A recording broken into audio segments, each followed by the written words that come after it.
तो dear student, स्वागत है फिर से आपका आपके इस यूट्यूब चैनल पर। आज हम पढ़ेंगे कक्षा 9 गणित पाठ 4 दो चरों वाले रैखिक समीकरण। इसके पहले के जितने भी पाठ हैं उन सभी का वीडियो इसी चैनल पर अपलोड हो गया है। यदि आपने नहीं देखा है तो उसे ज़रूर देखें। आज हम पढ़ते हैं पाठ 4। इस पाठ 4 के क्वेश्चन को लगाने से पहले हम जान लेते हैं दो चरों वाले रैखिक समीकरण होते क्या हैं। पहले हम जान लेते हैं इसके परिचय पर। तो आते हैं इस पाठ के परिचय पर। तो हम यहाँ पहले से लिख दिए हैं, आपको समझा दे रहे हैं ताकि आपका टाइम ज़्यादा वेस्ट ना हो। पाठ 4 कक्षा 9 का गणित दो चरों वाले रैखिक समीकरण का क्या है परिचय। पहले हम समझ लेते हैं इस पाठ के नाम को। रैखिक समीकरण पहले क्या होता है, पहले हम इसको समझ लेते हैं। तो रैखिक समीकरण क्या होता है? ऐसा समीकरण जिसमें चर की सबसे बड़ी घात एक होती है उसे रैखिक समीकरण कहते हैं। इसका मतलब कोई भी बहुपद लिखिए। बहुपद क्या होते हैं? पदों की संख्या को हम बहुपद कहते हैं और वही क्या होते हैं, हमारे समीकरण होते हैं। तो ऐसा कोई भी आप बहुपद लिखिए जिसमें क्या हो, सबसे बड़ी घात क्या हो, एक हो, वो क्या होते हैं, हमारे रैखिक समीकरण होते हैं। यहाँ पे लिखा भी गया है। तो यहाँ पे देख सकते हैं इस बहुपद में इसकी सबसे बड़ी घात क्या है, एक है। ये चर है हमारा, इस चर की सबसे बड़ी घात क्या है, एक है। यहाँ भी क्या है, ये चर है और ये इसकी सबसे बड़ी घात क्या है, एक है। यहाँ भी हमारा क्या है, एक चर है, इसकी भी क्या है, सबसे बड़ी घात एक है। तो ये क्या है, हमारे रैखिक समीकरण है। उसके बाद इस पाठ में दो चर क्या होते हैं? इसके पहले हम पाठ 2 में बहुपद में पढ़े थे एक चर वाले रैखिक समीकरण, जिसमें क्या था, सिर्फ एक ही चर आ रहा था, x आ रहा था। तो 5x + 3x इस प्रकार से वो क्या था, हमारा एक चर वाला रैखिक समीकरण था। लेकिन यहाँ पे क्या है, हमको इस पाठ में पढ़ना है दो चर वाले रैखिक समीकरण, यानी सबसे बड़ी घात एक होगी और उसमें दो चर आएंगे। जैसे यहाँ पे x आया है और क्या आया है, y आया है। अगर हम इसकी बात करें तो ये क्या है, हमारा एक चर वाला रैखिक समीकरण है। लेकिन इसमें क्या है, दो चर वाला रैखिक समीकरण और हमको यही पढ़ना है।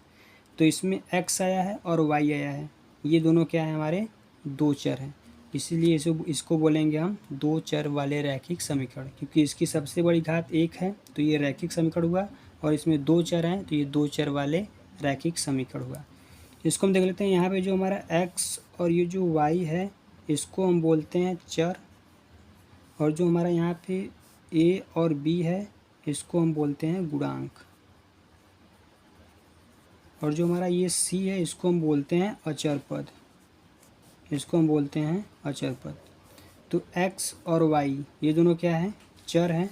a और b क्या है, हमारे गुणांक हैं। c क्या है, हमारा अचर पद है। तो आगे हम बढ़ते हैं इस परिचय में। रैखिक समीकरण के हल। दो चरों वाले रैखिक समीकरण के अपरिमित रूप से अनेक हल होते हैं। दो चरों वाले रैखिक समीकरण के अपरिमित रूप से अनेक हल होते हैं। कैसे? जैसे यहाँ पे एक एग्जांपल है 2x + 3y - 5। अगर हम इसके हल निकालें तो हम अनेक हल निकाल सकते हैं। जैसे यहाँ पे हम इसको हल करके दिखाते हैं। मान लेते हैं यहाँ पे ये हमारा क्या है, x है, और ये क्या है, हमारा y है। तो हम यहाँ पे मान लेते हैं x का मान, एक बार हम मान लेते हैं 0। आप अपने मन से कुछ भी मान सकते हैं। x का मान क्या मान लेते हैं, 0 मान लेते हैं। तो हम यहाँ पे रखेंगे 2 × 0 + 3y - 5 बराबर क्या हो जाएगा, हमारा 0। 2 से इसमें गुणा करेंगे 0 हो जाएगा हमारा, प्लस 3y ये जाएगा माइनस फिर क्या जाएगा, हमारा प्लस का 5, और ये क्या है, गुणा है। तो y का मान हमारा क्या जाएगा, 5/3।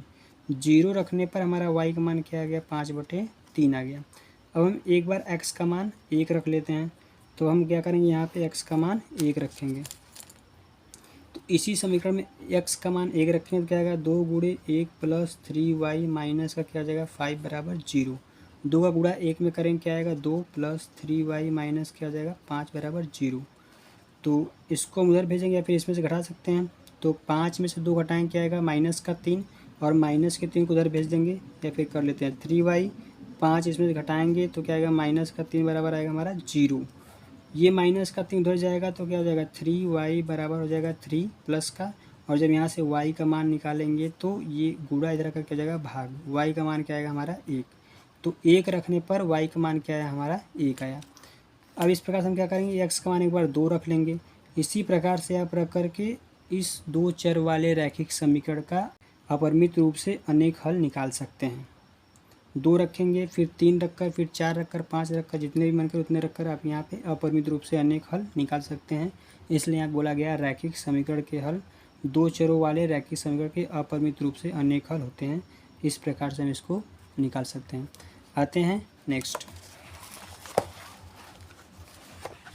नेक्स्ट हमारा है रैखिक समीकरणों को A X plus B Y plus C बराबर 0 के रूप में व्यक्त करना और ए बी सी के मान भी निकालना है।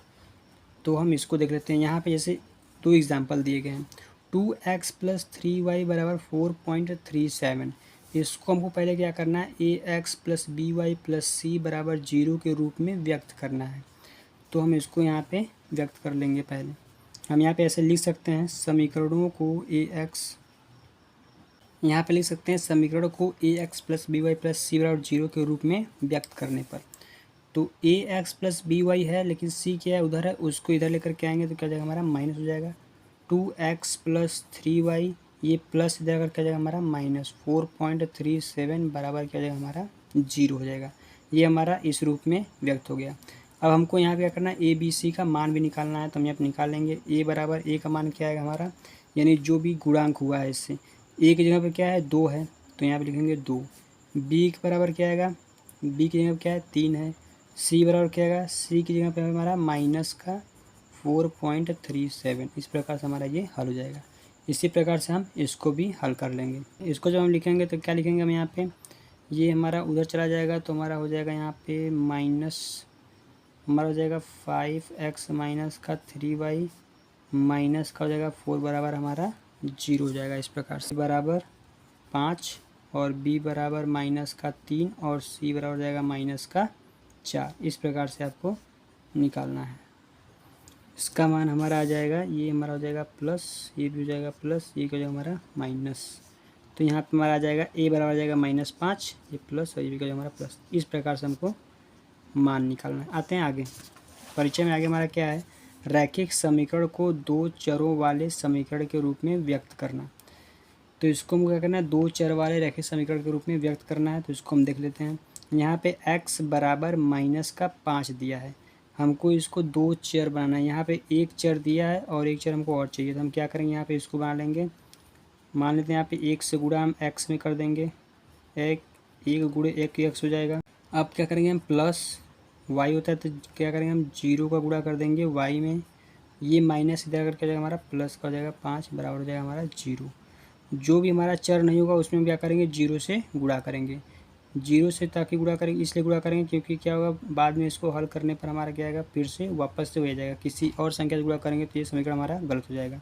अब यहाँ पे देख सकते हैं एक चर ये हो गया और एक चर ये हो गया, ये हमारा दो चर वाला रैखिक समीकरण बन गया। इसी प्रकार से हम इसको हल कर लेते हैं। यहाँ पे y है और c, यानी कि b और c दोनों पद हैं लेकिन x का पद नहीं है। तो हम इसको लिख लेते हैं 0 × x प्लस 5y, ये दो उधर से इधर करके जाएगा हमारा माइनस का 2 बराबर क्या बचेगा हमारा 0। इस प्रकार से ये भी हमारा हल हुआ। नेक्स्ट हमारा तीसरा है, इसको भी देख लेते हैं। 3x बराबर 5 है, तो फिर से हमारा इसमें y नहीं है तो क्या करेंगे 3x प्लस 0 × y और ये 5 जाकर क्या जाएगा हमारा माइनस का 5 बराबर क्या जाएगा हमारा 0। इस प्रकार से हम रैखिक समीकरण को दो चरों वाले समीकरण के रूप में व्यक्त कर सकते हैं। यदि आप ये वीडियो पूरा अच्छे से देख लेंगे तो आप इसमें का 4.1 और 4.2 जितने भी सारे सवाल हैं आप खुद से लगा सकते हैं उसको, क्योंकि जितना भी सवाल है पूरा इस परिचय में बता दिए हैं। यदि वीडियो पसंद आया हो तो लाइक शेयर सब्सक्राइब जरूर कीजिएगा। मिलते हैं नेक्स्ट वीडियो में, तब तक के लिए bye bye, take care, thank you so much for watching this video.